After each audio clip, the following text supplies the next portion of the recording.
Alam mo ba, ang mga pagkakamaling ginagawa mo sa pera habang nasa 20s ka, pwedeng makaapekto sa financial future mo. Oo, seryoso yan. Pwede kang malubog sa utang, mawala ng ipon, at madili ang mga pangarap mong bahay, kotse, or kahit early retirement. Pero the good news is, pwede mo itong maiwasan. Sa video na to, pag-usapan natin ang 8 money mistakes na ginagawa ng mga kabataan at paano ito maiiwasan habang maaga pa. Kaya watch till the end.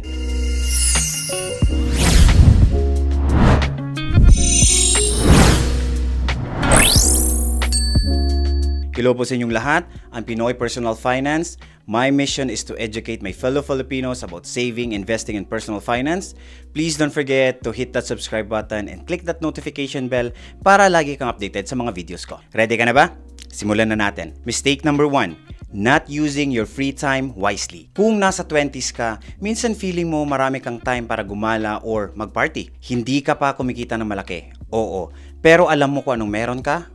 Oras. Ang tanong, paano mo ba ginagamit ang oras mo? Kung araw-araw kang nasa social media like TikTok, Facebook, Netflix o tambay-tambay lang sa kanto, hindi mo namamalayan na uubos ang pinaka-importanting asset mo, ang time. Hindi mo na maibabalik ang oras. Pero kung gagamitin mo siya wisely ngayon, pwede mong baguhin ang buong future mo. Ito ang mga examples of smart way to use your time. Number 1, matutong mag-edit ng videos.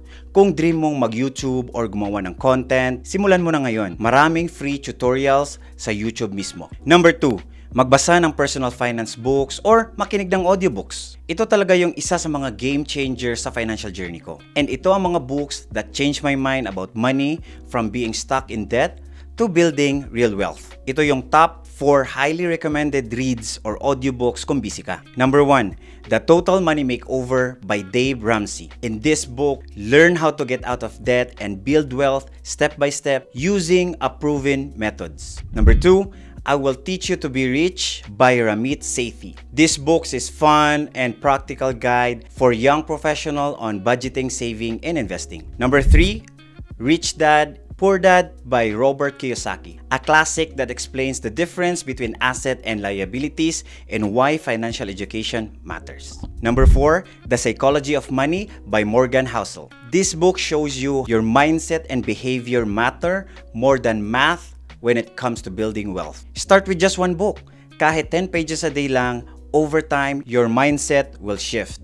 I promise. Mag-aral ng freelancing skills tulad ng graphic design, video editing, social media management, o virtual assistants. Pwede mong simulan sa mga libreng courses online like YouTube. Gumawa ng simpleng side hustle online. Maliit ang puhunan, pero malaki ang learning mo. Habang hindi ka pa overwhelmed sa bills, utang, family responsibilities, gamitin mo ang free time mo para mag-invest sa sarili mo. Kasi yan ang puhunan mo para sa future. And believe me, the returns are worth it. Mistake number 2, trying to keep up with friends. May mga kaibigan ka bang laging bagong iPhone, bagong sapatos, or nagta-travel kung saan-saan? Para ang sarap ng buhay nila, di ba? Pero minsan, hindi natin alam, utang lang pala ang lahat ng yon. Ayon sa data mula sa NerdWallet, ngayong year 2025 alone, ang average na utang sa credit card ng mga American household na may revolving balance ay at least $10,000. At kung tutuusin, hindi rin malayo ang sitwasyon ng maraming Pilipino. Kasi uso rin sa atin ang basta makasabay mentality. Sila may bagong gadget, dapat ako rin. Travel sila sa Japan, sige utang muna, travel later. Pero ang ending, temporary happiness lang yan and long-term stress. You don't have to spend like your friends just to feel accepted. Ang tunay na kaibigan, hindi titingin sa brand ng damit mo, kundi sa values mo. Ang mahalaga ay ang peace of mind kesa sa forma. Mistake number 3, overspending sa inuman o party. Okay lang naman magsaya paminsan-minsan.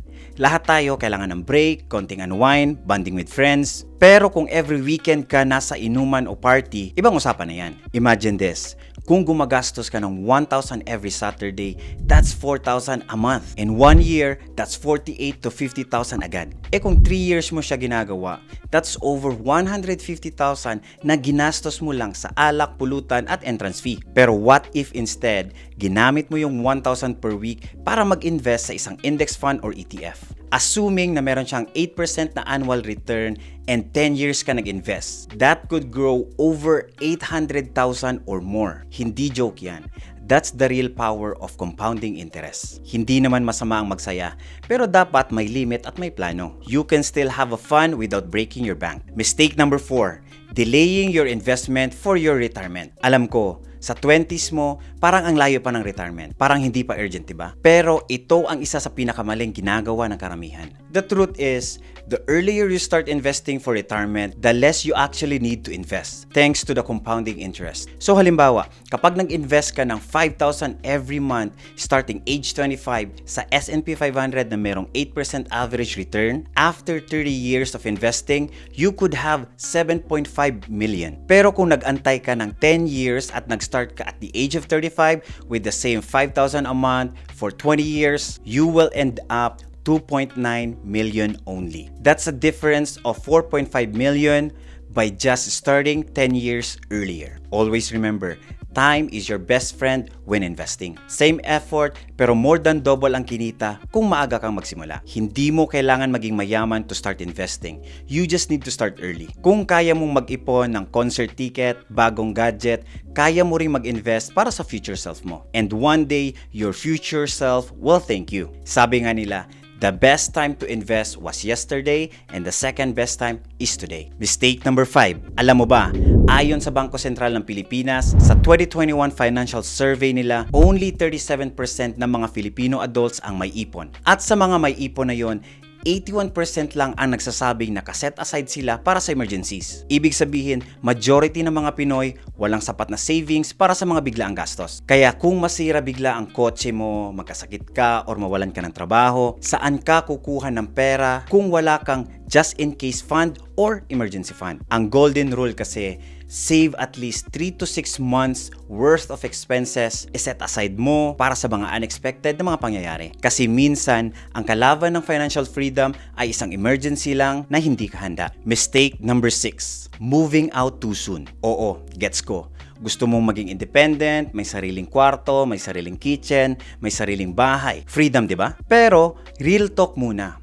Ready ka na ba talaga? Kaya mo na bang bayaran ang rent, kuryente, tubig, groceries, internet at maintenance? Kung hindi ka pa stable financially, baka sa halip freedom ang makuha mo, stress at utang lang ang sasalubong sa'yo. Walang masama kung tumira muna tayo sa parents natin.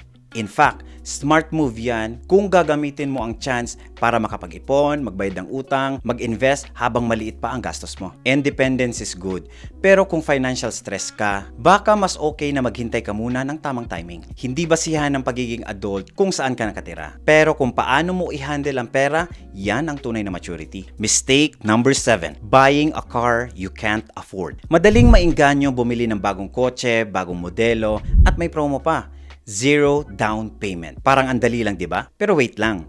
Tandaan mo, ang kotse ay hindi asset na tumataas ang value. In fact, the moment na lumabas yan sa dealership, bumababa na ang presyo ng sasakyan. Isang halimbawa nito, yung 800,000 na brand new car mo today, after just 2 years, baka 500,000 na lang ang market value. Ang masakit pa, binabayaran mo pa rin ang monthly amortization based on full price. So ano ba dapat ang smarter move? Consider a well-maintained second-hand car. Mas mura, mas praktikal, at less financial burden. Or kung kaya mo pang mag-commute at hindi urgent ang kotse, ipon lang muna para hindi magkautang. Remember, hindi importante kung bago o luma ang sasakyan mo.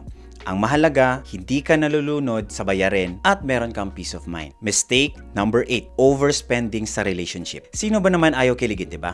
Sweet messages, date night, surprises. Pero minsan, parang mas mahal pa sa tuition ang relasyon mo. Laging nasa mamahaling resto, out of town every month, surprises gift, kaya ubos agad ang sweldo mo. Ang healthy relationship should support your financial goals, not sabotage them. Find someone na may respeto sa budget mo, and if you are thinking about getting married soon, make sure na handa kayo not just emotionally, but financially. Mag-usap openly about money sa early stage, budget for dates, set financial boundaries, at pinaka-importante, support each other's dream. So ayan ang 8 money mistakes na kailangan mong iwasan habang bata ka pa. Walang taong perfect pagdating sa pera. Pero kung aware ka sa mga pagkakamaling ito, mas maiingatan mo ang financial future mo. Kaya habang maaga pa, start making smarter money moves. At kung gusto mo pa ng practical, relatable, at madaling intindihin na financial tips, subscribe ka na sa channel, like mo tong video, i-share sa family and friends na kailangan marinig to. I'm Pinoy Personal Finance. Salamat po sa panonood and see you in the next video. Salamat!